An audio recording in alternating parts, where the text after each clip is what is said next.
Et voilà, instant, parlons gouvernance. Nous y sommes il y a juste quelques jours, mesdames et messieurs. Nous nous sommes intéressés à l'article 34 de la Constitution du Bénin. Aujourd'hui, lundi 6 mars 2023, nous allons nous intéresser à l'article 35 avec le consultant politique Agapit Napoléon Baforican. Bonjour. Bonjour Mathieu, bonjour à tous nos téléspectateurs qui nous suivent depuis toutes nos différentes plateformes. Quelle est la place de l'article 35 dans la gouvernance Agapit Napoléon Baforican? L'article 35 de la Constitution du 11 décembre 1990 complète, on peut le dire, l'article 34. Et il y a aussi l'article 36 qui vient, et chaque article a son importance. La dernière fois, nous avions évoqué l'article 34 de la Constitution qui faisait presque une jonction à tout citoyen, quel qu'il soit, de respecter en toutes circonstances la Constitution et l'ordre constitutionnel, ainsi que les lois et les règlements de la République. Quelle que soit la nature du citoyen, en toutes circonstances, c'est un impératif de respecter la Constitution et l'ordre constitutionnel, ainsi que les lois et les règlements. On l'avait déjà dit, on ne revient pas là-dessus. L'article 35 va plus loin. Maintenant, au-delà de chaque citoyen, l'article 35 s'adresse maintenant aux citoyens qui exercent des responsabilités politiques ou des citoyens chargés d'une mission de l'État qui ont le devoir de l'accomplir avec loyauté, avec compétence, probité, dévouement, conscience et dans l'intérêt et le respect du bien commun. Donc, ici, le 35 en appelle au sens patriotique et à l'esprit d'engagement, à la loyauté, à la conscience professionnelle, au dévouement de l'agent public. L'intitulé dit les citoyens chargés d'une fonction publique ou élus à une fonction politique. Donc, la fonction publique, c'est l'agent de douane, c'est l'enseignant, c'est l'agent de développement rural, c'est le percepteur, le policier. C'est le policier. C'est tout ce que on appelle agent public. C'est la secrétaire, c'est le planton, c'est le garde de corps, c'est le militaire, donc l'homme de rang. C'est toutes les personnes à qui l'État confie une parcelle de sa mission ou qui aident l'État à exercer sa mission régalienne. Maintenant, on a dit les autres citoyens élus à une fonction politique. Le chef de l'État, la vice-présidente de la République, le grand chancelier de l'Ordre national du Bénin, le médiateur de la République, les membres des institutions de la République, jusqu'au plus bas, le délégué, celui qu'on appelle délégué, et le chef de quartier ou de ville, les autorités locales. Toutes ces personnes ont le devoir d'exercer leur fonction, et je vais lire la partie, de l'accomplir avec conscience, compétence, probité, dévouement et loyauté, dans l'intérêt et le respect du bien commun. Alors, lorsque vous lisez cet article, vous regardez autour de vous, et vous vous demandez, faisons le point, est-ce qu'on le fait? Est-ce qu'on le fait? C'est la question que je voudrais même vous poser. Non, c'est là. Si le président de la République a été obligé de mettre en place une délégation à l'éthique à l'université, est-ce qu'on le fait? Regardez tout ce qui s'est passé au niveau des médicaments, des faux médicaments. Est-ce qu'on le fait? La criette et ses nombreux clients, est-ce qu'on le fait? L'OCRC aujourd'hui, avec la razzia totale. On va dire non, les gars ne sont pas des agents publics, c'est vrai. Mais ils opèrent au vu au sud d'agents publics. Les députés, justement. Les membres des institutions de la République, en parlant derrière des députés. Justement. Lorsque, et je l'ai jamais dit, un député dit que je ne crois pas moi à la justice de mon pays. Normalement, il devait être destitué. La loi devait mettre en place un mécanisme pour c'est un citoyen. Il a la liberté de le dire. C'est sûr. Tout citoyen, quel qu'il soit, a le devoir de respecter la Constitution, en toutes circonstances, de respecter la Constitution et l'ordre constitutionnel. C'est un impératif constitutionnel, à titre en cadre. Les citoyens chargés d'une mission, d'une fonction publique, ou élus à une fonction politique, ont le devoir de l'accomplir avec conscience, compétence, probité, dévouement et loyauté dans l'intérêt et le respect du bien commun. Dites-moi, si cet élu à l'Assemblée nationale qui défie la justice est il représente bien le peuple, est-ce qu'il déroge aux dispositions de la Constitution?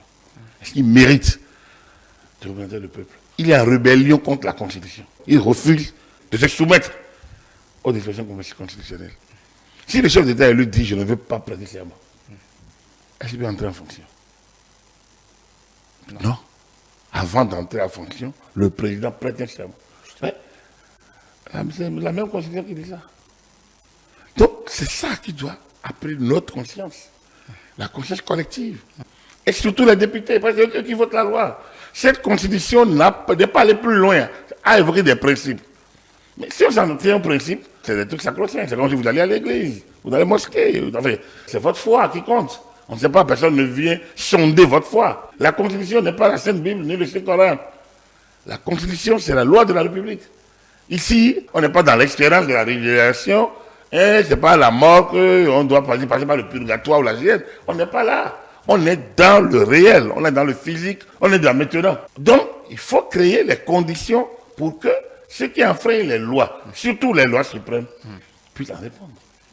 Moi, cet article, comme d'autres d'ailleurs, parce que quand vous lisez l'article 36, lui dit « Chaque Béninois a le devoir de respecter et de considérer son semblable sans discrimination aucune et d'entretenir avec les autres des relations qui permettent de sauvegarder, renforcer, de promouvoir le respect, le dialogue et la tolérance réciproque en vue de la paix et de la cohésion sociale. Lorsque on met ces articles-là, ce n'est pas pour laisser les choses s'envenimer. Hein? Le bien public est sacré et inviolable. Vous touchez au bien public à l'article 37, vous êtes frappé. Alors, si on peut vous frapper pour avoir touché au bien public, comment gère celui qui ne respecte pas son semblable Comment gère celui qui est élu, qui exerce une fonction publique ou élu à une fonction politique et qui ne l'exerce pas avec probité, avec compétence, avec loyauté, avec conscience. Comment on le traite? La Cour constitutionnelle, dans plusieurs décisions, est revenue là-dessus, a évoqué l'article 35. Mais ne va pas plus loin. Mais il faudrait qu'on essaye de jumeler au moins les deux articles 34-35 et de disposer pour ceux qui les enfreignent. Vous allez voir que nous allons régler beaucoup de problèmes par là. Les autorités ne peuvent pas violer même la Constitution. Un élu n'est pas, quand devant l'Assemblée nationale, devant le pupitre, parce qu'il est couvert par l'immunité, on peut dire n'importe quoi sur l'État. L'État qui vous donne l'argent, l'État qui vous donne à manger, qui assure votre sécurité. Il a travaillé. Non, lui, il n'a pas travaillé pour être là, il est élu. Donc, il parle au nom, donc il a un devoir, il parle au nom du peuple. Il ne parle pas en son nom. Le peuple a été doté d'une constitution. C'est comme si vous faites une loi à la maison, et vous violez la loi, et vous trouvez que c'est normal parce que c'est votre liberté. Alors pourquoi la loi existe? Donc, il faudrait qu'on trouve des mécanismes pour pouvoir gérer les violations des articles 34 et 35 de la Constitution. C'est notre bataille, en tout cas personnellement, et au sein de Corriger contre les animaux, c'est la bataille qu'on mènera. Il faudrait que l'État dispose pour l'article 34-35 de la Constitution. Il faut qu'on sensibilise. Si on peut poursuivre quelqu'un, parce qu'il a fait la cour à une femme adulte, j'ai entendu le chef d'État dire, l'ancien qui couche avec son étudiant sera frappé par les tests de la République. Très bien. Je pense que s'ils sont consentants, ce n'est pas pire que les élus qui violent la Constitution. Si l'enseignant qui couche avec son étudiant, en consentement. Il n'y a pas de problème. En consentement. Non, le président est dans une certaine éthique.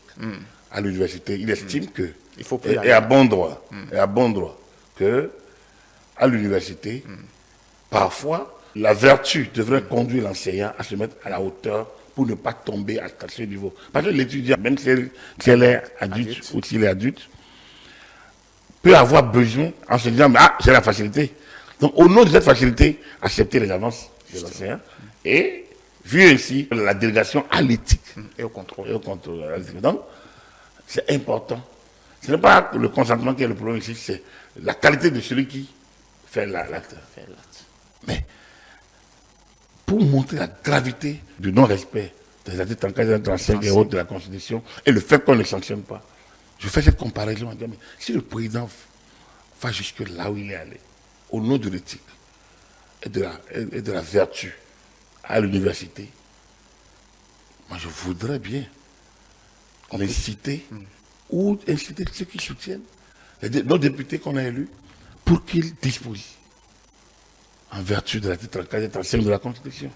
Ou que la Cour constitutionnelle, qui s'est déjà donné la latitude d'édicter des lois de manière habile au regard des interprétations larges, qu'elle trouve le mécanisme pour pousser un peu plus loin. Moi, j'ai trouvé bizarre que toutes ces cours depuis 1993 n'aient pas eu le courage d'édicter sur l'article 34 et 35, alors qu'on a eu tellement de principes à valeur constitutionnelle. Si le respect de la Constitution, le respect scrupuleux, ne peut pas être un principe à valeur constitutionnelle, qu'est-ce qui peut l'être réellement? Or ici, ces articles sont violés. Pas plus tard que vendredi dernier, il y a eu une conférence de presse. J'ai pas envie d'appeler le groupe. On a encore. C'est comme si la justice n'existe pas. On dit d'un cas, d'une personnalité jugée. En dernière élection, parce que ces avocats n'ont pas voulu aller en appel. Donc jugé régulièrement. Mais les gens mettent la pression. Mais ce n'est pas normal. Et qu'est-ce qu'il faut faire selon vous? Non, il faut éviter, il faut sanctionner. D'accord. Il faut sanctionner.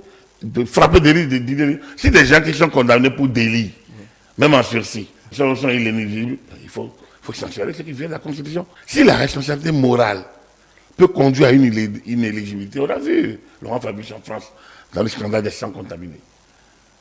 Mais pourquoi les gens qui violent la Constitution ne doivent pas être sanctionnés? Donc, il faudrait vraiment qu'il y ait une impulsion dans ce sens pour que on ne commence pas à avoir le sens de la vertu, le respect de l'État, surtout le souci de donner l'exemple. Parce que certains, quand ils parlent, ils ignorent qu'aujourd'hui, tout le monde est sur tous les canaux et que les enfants qui vous le voient ne peuvent pas dire donc voilà ce que papa nous dit à la maison, voilà ce qu'il fait dehors.